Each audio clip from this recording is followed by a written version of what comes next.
Hello, I'm Jonasz Rewiski. Welcome on board the Eastern Express. As always, I hope you enjoy the journey ahead. On this episode, we're taking a deep dive into a subject that Putin's Russia seems to have mastered long before it even mastered the art of lying, namely corruption. And in the midst of its ongoing war with Ukraine, corruption has not only found a cozy home in the Kremlin, but it's helping fuel the very machine that's sending more and more Russians to the front line. If you think fighting for your country is noble, well, Russia has a slightly different approach, like offering you a recruitment bonus or, hey, letting you dodge a prison sentence. Who says crime doesn't pay, right? So without further ado, let's take a look at our latest report on how criminal activity has grown rampant since the outset of Moscow's full-scale invasion of Ukraine. According to the independent Russian portal Vyorstka, in the first half of this year, Russian courts sentenced more than 6,000 military personnel, marking a record number of convictions. This figure more than doubled compared to the same period in 2023, which was also a record year. Nearly half of those convicted received prison sentences, a number 3.5 times higher than the previous year. These convictions stem from a variety of criminal cases, though specific charges are not always disclosed. Reports suggest that the most common offences among military personnel include unauthorized absences, desertion, and the killing of fellow soldiers. At the same time, another disturbing trend has emerged. Convicted criminals, including repeat offenders and murderers, are being released from prison in exchange for their participation in the war against Ukraine. A study by Vyorstka revealed that since February 2022, soldiers returning from the war have been responsible for at least 242 murders. The majority of these crimes were committed by former prisoners recruited to fight. In many cases, Russian courts imposed lighter sentences on veterans, often citing their participation in the war as a mitigating factor. Vyorstka also noted that the true number of crimes committed by returning soldiers may be higher, as many court decisions remain unpublished and details of presidential pardons for former prisoners are often omitted from legal documents. And now, honoring a long-standing tradition, let's take a look at the issue in greater detail. And let us begin with the idea of fighting in Ukraine. As a Russian that does not wish to think critically, you could believe it would be about defending Russian values, protecting the motherland, maybe even, as the Kremlin tells you, purging society of all those Russophobes. Well, instead, it's become about cashing in on a system of legalized bribery. You see, Russia's defense ministry is offering record-breaking signing bonuses to convince citizens, many of whom are struggling financially, to enlist. Now, signing up to fight isn't exactly new. Countries do this all the time. In Russia, however, it's not just about joining the army. It's become a get-out-of-jail-free card. Literally. Last month, Russia's State Duma passed amendments that allow people accused or convicted of crimes to escape criminal liability by agreeing to serve on the front lines. Let us pause here. You're in jail for anything from petty theft to maybe something far worse, and someone comes in and says, "Hey, do you want to go to war? You'll be a hero. Also, you won't be convicted." This is Russia's new recruitment tactic, you see. It's not just enlistment.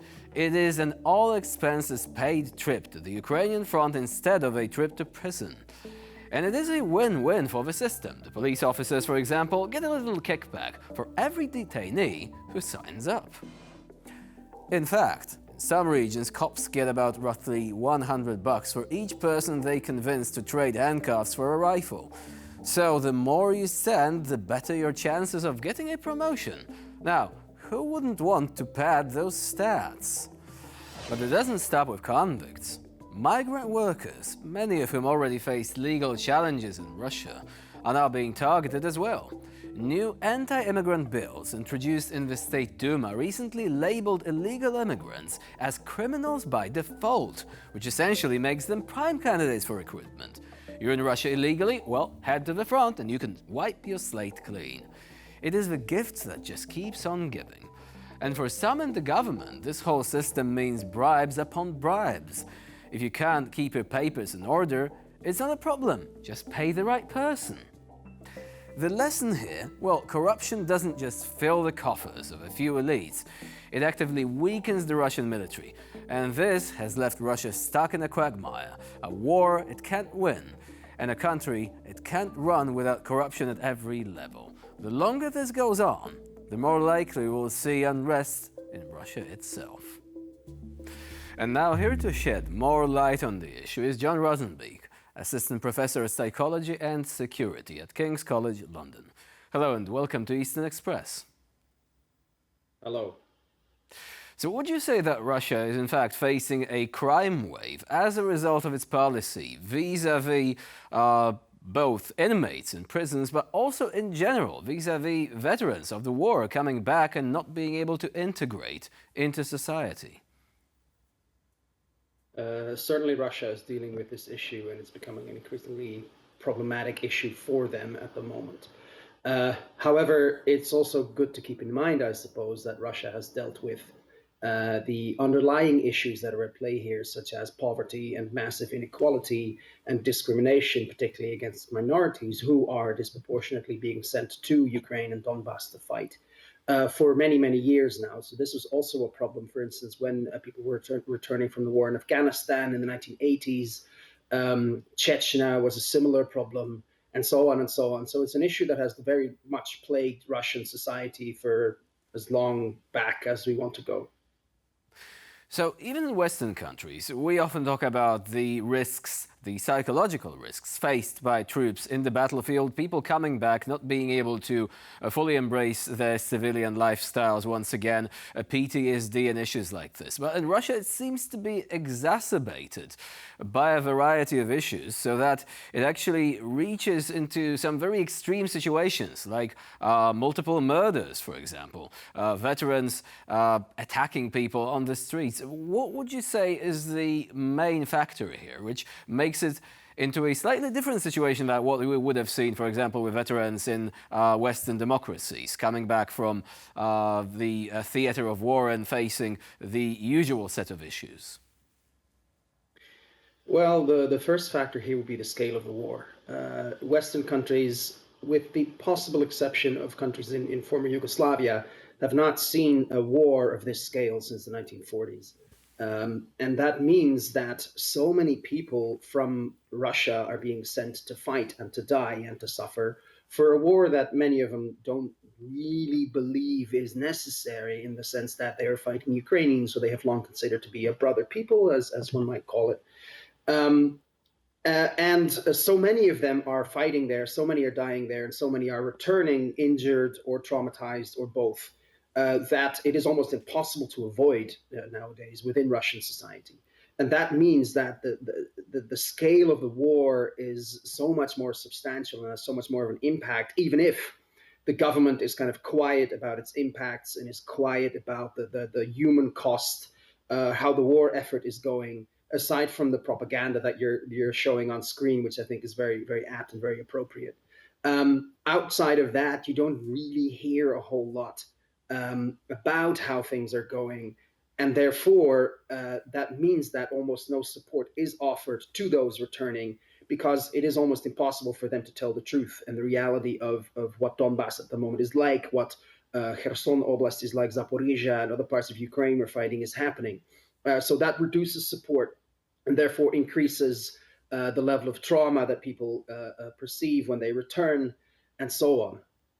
What do we know about psychological support in Russia today? I mean, in the bad old days, you would often just ignore psychological issues. You would tell people to man up, to face their inner demons, but not really providing them with any pathways. Would you say that the current culture in which these people exist on a daily basis, is it even conducive towards them coming out saying, look, I have a psychological problem, help me deal with that? Or are they simply expected to conceal this and to somehow deal with it on their own, which only makes the issue worse?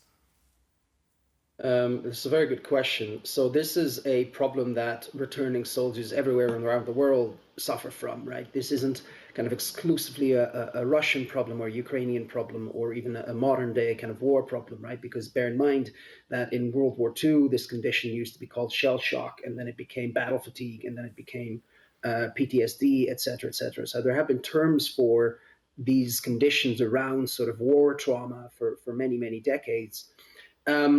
The issue, of course, is that Russia nowadays has two compounding problems that exacerbate conditions for returning veterans. One is Russia has long been a society in which, as you say, it is very difficult to express mental health problems, especially for men.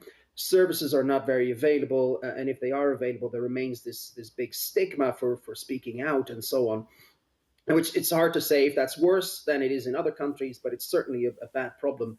But the second here is this the problem that I mentioned just now around propaganda, right? According to the government, everything is fine. There isn't really a massive war going on unless there is the tacit or maybe sometimes explicit admission that they are fighting NATO, quote unquote, and haven't started an unjust war of aggression against Ukraine.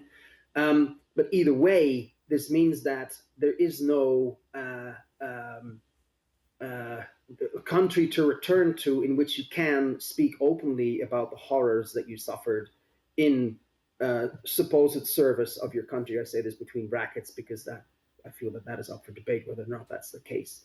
Right. So those two problems are compounding each other and making things worse. So far we've been talking about the general population of troops, i.e. People who might have simply entered service, been drafted into the army and or volunteered, coming back from the war, facing a variety of related issues. But there is another problem there, namely people with pre-existing conditions, people who have been sentenced often for violent crimes, essentially given a second chance, with no regard whatsoever to the victims of the crime and so on, basically being allowed to get off scot-free as long as they go fight in Ukraine, later on also returning, and again their sentences not being carried out. What threats would you say, what dangers does this present to society? There were already examples of violent criminals coming back to their communities without doing their time and then committing violent crimes again. Yeah, this is an issue that we will learn the full extent of in the years to come, unfortunately. You're right that prisoners are being recruited within the Russian Federation, often people with horrific crimes on their records, to be sent to Donbass and other places in Ukraine to fight, and oftentimes being used effectively as sort of frontline troops, meaning colloquially cannon fodder. And so that means that these people not only already have a traumatic and problematic past with many victims sort of to their name, if you will, but are also kind of suffering the worst brunt of the psychological and physical trauma that active warfare causes, right? And so that means that those that do manage to return are often even more traumatized on average than troops who are not so near the front line as many of these people are. And so that again sort of compounds on the problem where we not only have people with troubled pasts who probably should to a large degree be in prison or at least have not been appropriately rehabilitated, who are then returning to society with additional sort of compounded traumas on top of that. So that is an issue that Russian society is dealing with at the moment, sort of contributing to a lot of the sort of dissatisfaction, tacit though it may be, that exists in Russian society today. We often poke fun at the Russian propaganda, the degree of absurdity that it is prepared to present to the population in order to essentially get its point through. What about the general population in Russia? Because from what we know, despite all the issues, despite the fact that the war is slowly encroaching upon Russian territory, even if this encroachment only takes form of the occasional drone hitting some sort of military or industrial facility somewhere deep within Russian territory, it's impossible to ignore that it is there. But you don't really get any sort of massive social movement, i.e. people going out to the streets protesting. What does it tell us about the degree to which the regime has managed to either capture the imagination of the general public or simply create this sort of mass of people who do not really care or do not think they can make a difference? It's a very, very good question and a very difficult one to know for sure. my estimation is that there is a substantial group of people within Russia for whom the propaganda has been, for all intents and purposes, successful, in the sense that they hold negative attitudes towards the West and towards Ukraine and Ukrainians and the so-called Kiev regime, as they call it inside Russia, right? Um, Enough that they don't actively oppose the war, to the extent that they would go out onto the streets to protest or refuse to fight or call for regime change. Then there's a second group of people, and this has been the case in Russian society for many, many years, who don't really know what to do, in the sense that they kind of suspend the expression of their honest opinion for fear of repercussions. And that group I estimate to be quite large and quite substantial, meaning this group of people, if regime change within Russia were to happen, if Putin were to, let's say, resign and someone more democratically minded would take over, they would be quite happy with that, meaning they would not clamor for a continuation of the war in Ukraine. How large that group is hard to know, again, because we do not have access to accurate opinion polls, especially now that Levada Center, the last kind of remaining accurate opinion pollster within the Russian Federation, is no longer able to operate as freely as it once was. But then on top of that, we have this layer of fear, if you will, which is caused by very effective repression within the Russian Federation. So, for instance, it is very difficult to say something online on the Runet, so the Russian internet, effectively, on social media outlets, even such as Vkontakte or Odnoklassniki, where comments that are even vaguely sort of negative about Putin or the government are very quickly and very effectively suppressed. So this is a situation where the internet within Russia is effectively closed to the outside world to a very large degree. This And that paints means that a grim picture of Russian society. But please do continue, just because we're slowly running out of time. But yeah. Thank you so much. I'll be quick. So this leads to a situation where it's not only dangerous to express opinions that go against Russian propaganda and the Kremlin, but also very difficult because it gets so effectively removed and effectively monitored. And there is this impression, although I don't know how true this is, that there is this very effective kind of weeding out of people who might be critical of the regime by arresting them and putting them into labor camps and so on. So overall, of course, answering the question of how to produce change within society, that is another matter altogether, one that perhaps will take quite a while to resolve. Until then, John Rosenbeek was our guest today here on TVP World. Thank you very much for joining us and for sharing your insights. Thank you. And now we're moving on to Eastern Newsflash, a curated selection of all the other stories from the East that you really don't want to miss.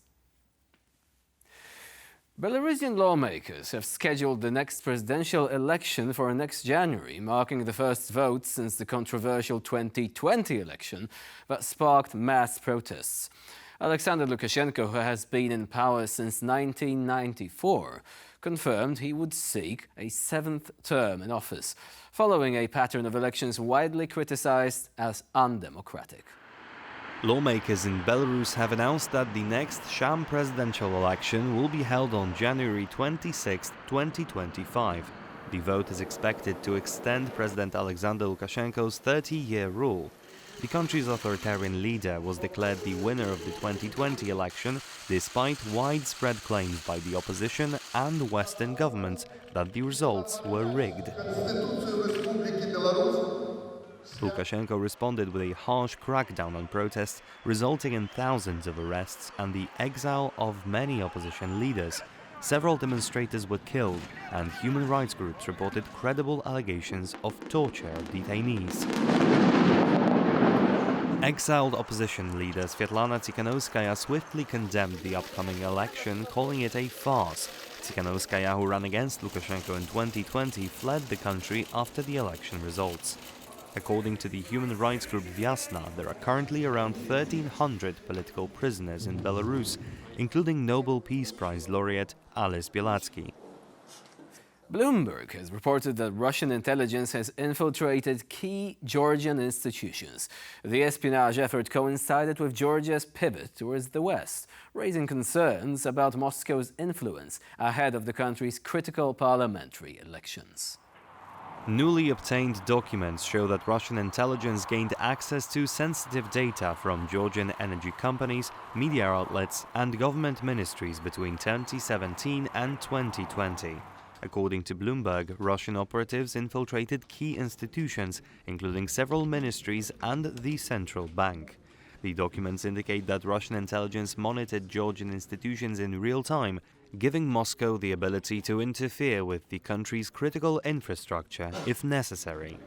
The revelations come just days before Georgia's parliamentary elections, a crucial moment that could either reinforce the current government's pro-Russian course or signal a shift toward European integration. Under the ruling Georgian Dream Party, the country has moved away from its earlier pro-Western ambitions, adopting laws such as the controversial Foreign Agents Law, which has sparked mass protests and is seen by critics as influenced by Moscow. Despite significant progress across Central Asia in the fight against hunger, Tajikistan remains an area of concern, at least according to the 2024 Global Hunger Index. The survey reveals that while the rest of the Central Asian nations are now classified as low risk for hunger, nearly 9% of Tajikistan's population of 10 million remains undernourished. According to the 2024 Global Hunger Index, Tajikistan, the only country in Central Asia still grappling with hunger, has improved from an alarming category in 2000 to a moderate level today. However, nearly 1 in 5 Tajik children under the age of 5 are stunted due to malnutrition, and 3% of children die before their 5th birthday. While the region made significant progress in reducing hunger between 2000 and 2016, these gains have slowed in recent years. Global challenges such as climate change, natural disasters, and the Russia-Ukraine war have affected food security by raising food and energy costs. GHI found that most Central Asian countries are underinvesting in agriculture, a key sector for regional stability. And for this episode of Eastern Express, it's the end of the line. Please stay with us here on TVP World for more latest news and updates.